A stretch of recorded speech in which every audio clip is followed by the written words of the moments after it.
मैं बीपी राणा आपका अपने channel chemistry classes bye Rana sir में बहुत बहुत स्वागत करता हूं। आशा करता हूं कि आप लोग स्वस्थ होंगे।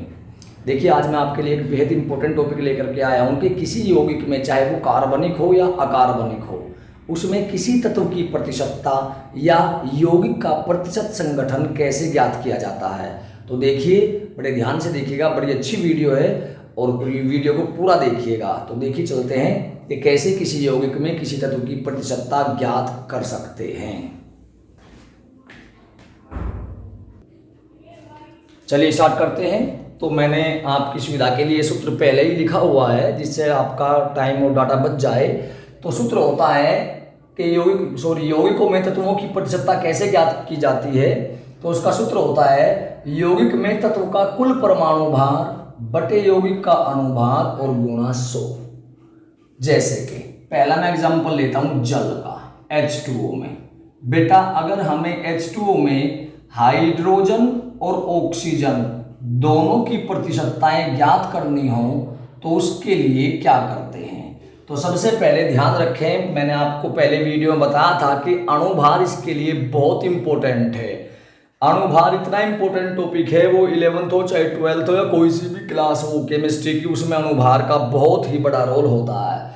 तो चलिए, तो जैसे अगर इसमें हमें हाइड्रोजन की प्रतिशतता ज्ञात करनी है, H प्रतिशतता, तो हम इसमें देखेंगे कि इस यौगिक में जो जल है हमारा, इसमें हाइड्रोजन का कुल कितना परमाणु भार है। तो आप देख रहे हो कि H के परमाणु कितने हैं, इसमें 2। तो H का जो परमाणु भार होता है वो 1 होता है, तो 2 परमाणुओं का कुल परमाणु भार हो गया 2 बटे पूरे यौगिक का अणुभार। बताया मैंने, तत्व का कुल परमाणु भार, जिस तत्व की भी प्रतिशतता आपको ज्ञात करनी है उसका परमाणु भार ऊपर रखें। यौगिक का अणुभार, जल का अणुभार होता है 18 और गुणा 100।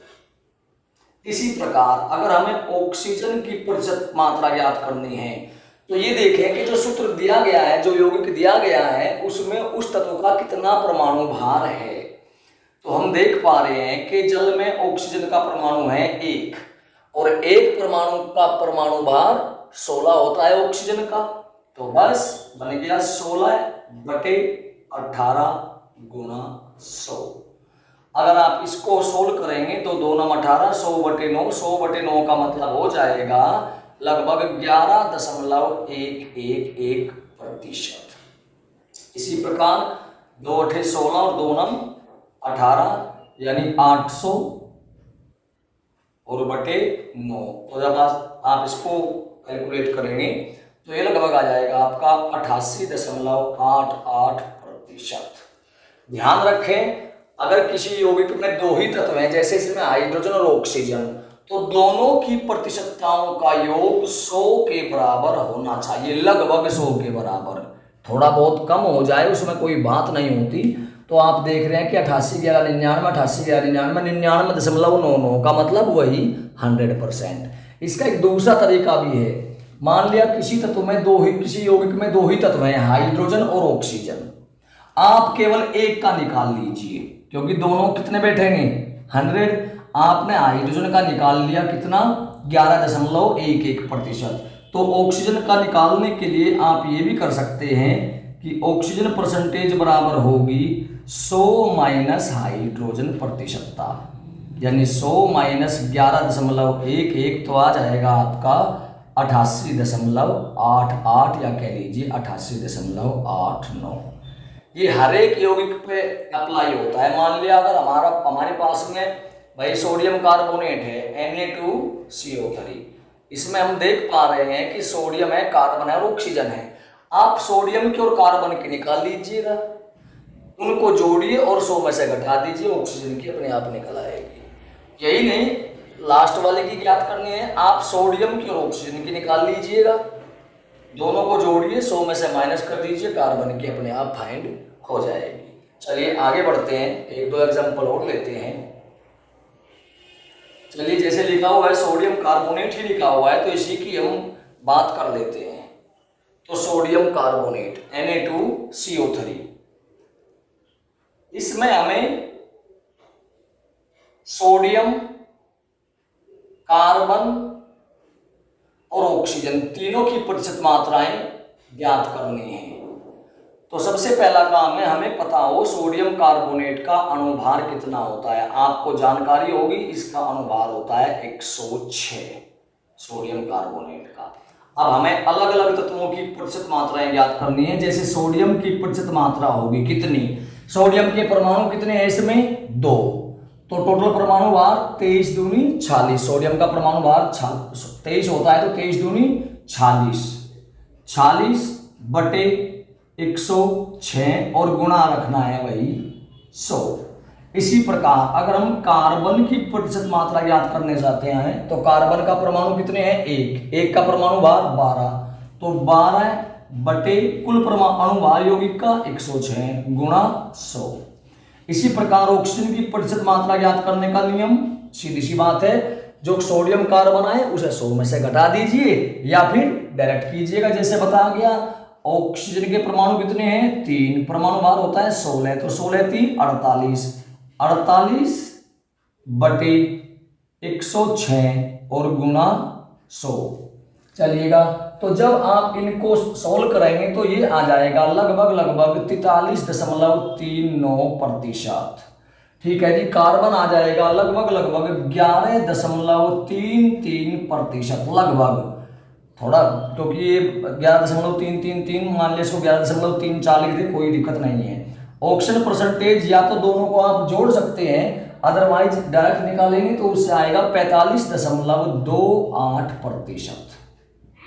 या ऐसा भी कर सकते हैं कि इन दोनों को आप जोड़ लेंगे और जोड़ करके 100 में से घटा देंगे भाई। 43 और 11 54 और लगभग इसी एक के इक्वल से मानो 55 55 और 45 100, तो वही नियम है। तो किसी भी तत्व की प्रतिशत मात्रा ज्ञात करने के लिए सीधा सा सूत्र होता है उस तत्व का परमाणु भार बटे यौगिक का अणुभार गुणा 100। और ये ऐसा नहीं है कि अकार्बनिक यौगिकों पर ये लागू होता है, ये कार्बनिक यौगिकों पर भी लागू होता है। चलिए एक कार्बनिक यौगिक का भी एग्जांपल ले लेते हैं। कार्बनिक यौगिक जैसे कि एथेन लेते हैं। एथेन का सूत्र होता है जी आपका C2H6 एथेन, C2H6। इसमें हमें कार्बन और हाइड्रोजन दोनों की ही प्रतिशत मात्राएं हमें ज्ञात करनी है।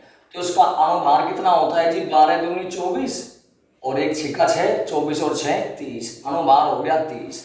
तो अब कार्बन की प्रतिशतता बराबर कार्बन के कुल कितने परमाणु है इसमें 2 का मतलब 24, क्योंकि कार्बन का 12 होता है तो 12 दूनी 24 परमाणु भार है कार्बन का, बटे टोटल कितना है इसका 30 गुणा 100। 6 चौक 24 और 6 पंजे 30 और 5 20 पंजे 100, 20 चौक 80% इसमें कार्बन है। अगर हाइड्रोजन निकालोगे सीधा सूत्र है, क्योंकि कार्बन हाइड्रोजन 2 ही तरह के इसमें तत्व हैं, तो 100 में से 80 गए 20%, या फिर सूत्र से निकालोगे तो H बराबर H का हिस्सा कितना है, कुल कितना परमाणु भार है 6 भाई। H का 1 होता है 1 6 6 बटे कितना 30 गुणा 100, 6 पंजे 30 और 20 पंजे 100, यानी वही 20%। चलिए और एग्जांपल ले लेते हैं, जैसे कि यूरिया भी कार्बनिक यौगिक है। NH2CONH2 आप जानते होंगे कि सिंगल बॉन्ड होता है, एकल से सहसंयोजी बॉन्ड। इसमें हमें नाइट्रोजन है, हाइड्रोजन है, कार्बन है, ऑक्सीजन है, चारों की ज्ञात करनी है। नाइट्रोजन, हाइड्रोजन, कार्बन और ऑक्सीजन सभी की हमें प्रतिशत मात्राएं ज्ञात करनी है। तो पहले यूरिया का इसका हम अणुभार देख लेते हैं, अणुभार कितना होता है। अणुभार होता है यूरिया का 60। अब इसमें हमें नाइट्रोजन प्रतिशत ज्ञात करनी है, नाइट्रोजन की प्रतिशत मात्रा। तो ये देखो कुल नाइट्रोजन कितने हैं भाई, एक तो नाइट्रोजन यहाँ पे है आपका, एक नाइट्रोजन यहाँ पे है, कितने हैं 2 का कुल परमाणु भार कितना हो जाएगा 28 बटे इसका अणुभार 60 गुणा 100। 0 से 0 कैंसिल हो गई, आपका 2 3 6 और 14 दूनी 28, 140 बटे 3 बराबर आ जाएगा 3 चौक 40.66 या 40.67%। और आपने अगर किसान फैमिली से बिलोंग करते होंगे तो आपने देखा होगा जो यूरिया के कट्टे आते हैं, पैकेट आते हैं यूरिया के, जब खेतों में डालते हैं तो उसमें लिखा होता है स्पष्ट के नाइट्रोजन 46.66 या 46.67%।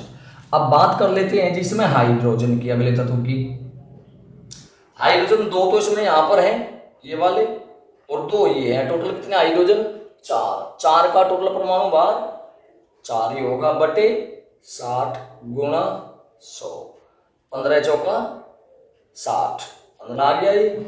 इसे आप डिवाइड करोगे तो 15 छिका 90, 6.66666%, या कह सकते हैं 6.67%। अब बात करते हैं जी ऑक्सीजन की। ऑक्सीजन कितने हैं इसमें? ध्यान से देखिए, केवल एक है। एक है तो एक का परमाणु भार 16 बटे 60 गुणा 100। 4 चौक 16 और 15 चौका 60, यानी 4 गुणा 100 को 15 से डिवाइड करके कितना आया था? 6.66 गुणा कर दीजिए। 4 छिकी 24, 2 4 छिकी 24, 2 26, 2 4 छिकी 24, 2 26, 26.64%। तो इसमें ऑक्सीजन कितनी आ गई?